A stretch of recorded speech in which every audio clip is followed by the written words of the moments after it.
家長都想窮盡一生去教好自己嘅細路，或者俾最好嘅嘢佢，但係好多時佢哋好似搞佢唔掂咁樣。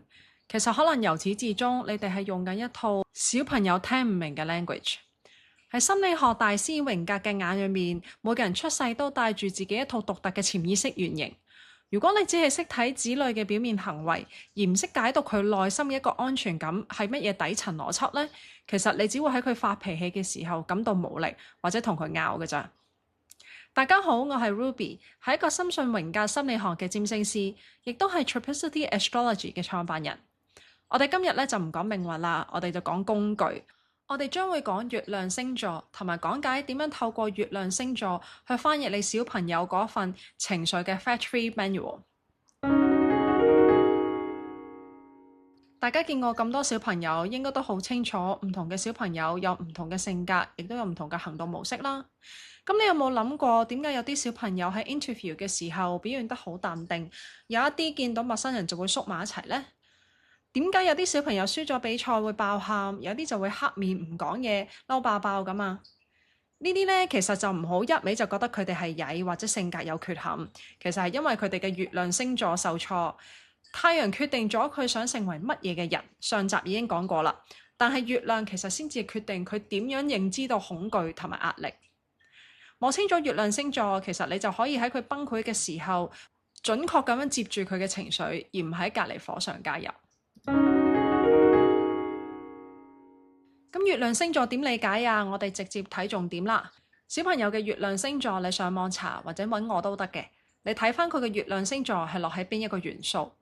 首先，火象嘅月亮就係白羊座、獅子座同埋人馬座。佢需要嘅係掌控感同埋認同。佢咧係需要覺得自己係強者嚟嘅。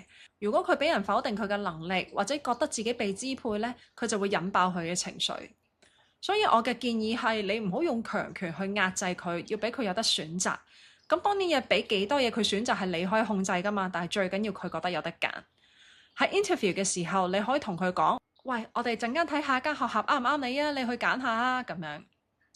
跟住就係土象月亮、金牛座、處女座同埋山羊座，佢需要嘅係可預測嘅嘢同埋秩序。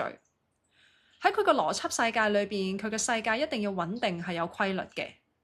如果有突如其來嘅變動或者混亂嘅環境咧，對於土象月亮嚟講，佢哋就會爆情緒噶啦。我嘅建議就係你要建立儀式感，例如溫書嘅時間要固定啦 ，portfolio 唔使大花巧嘅，但係一定要整齊，數據係啱，反映出佢嘅穩定性。跟住就係風象月亮、雙子座、天秤座同水瓶座，佢最需要嘅係知情權同埋空間。佢內心最需要嘅係情感，一定要經過大腦理性化佢，佢先至會消化到㗎。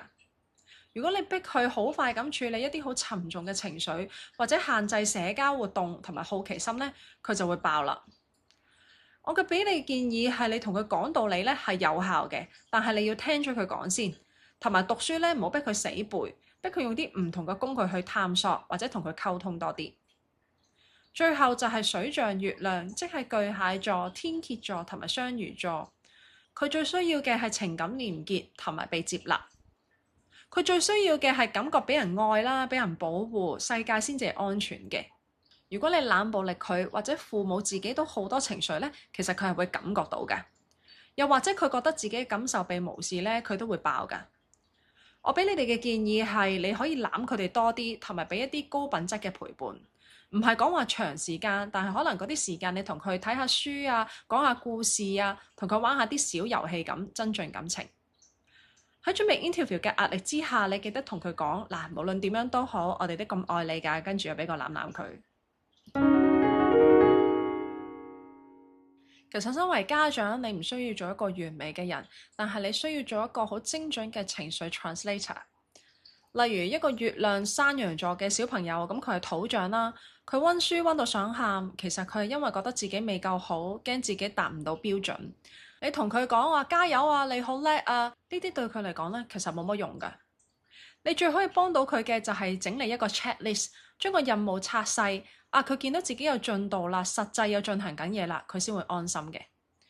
呢一種根據星盤去制定嘅教育策略，先至係真正嘅因材施教。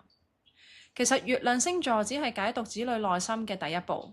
如果你想由學習模式即係水星啦，行動力即係火星，到人生挑戰土星，全方位咁掌握佢嘅成長地圖呢，我誠邀你參與我嚟緊推出嘅親子占星課。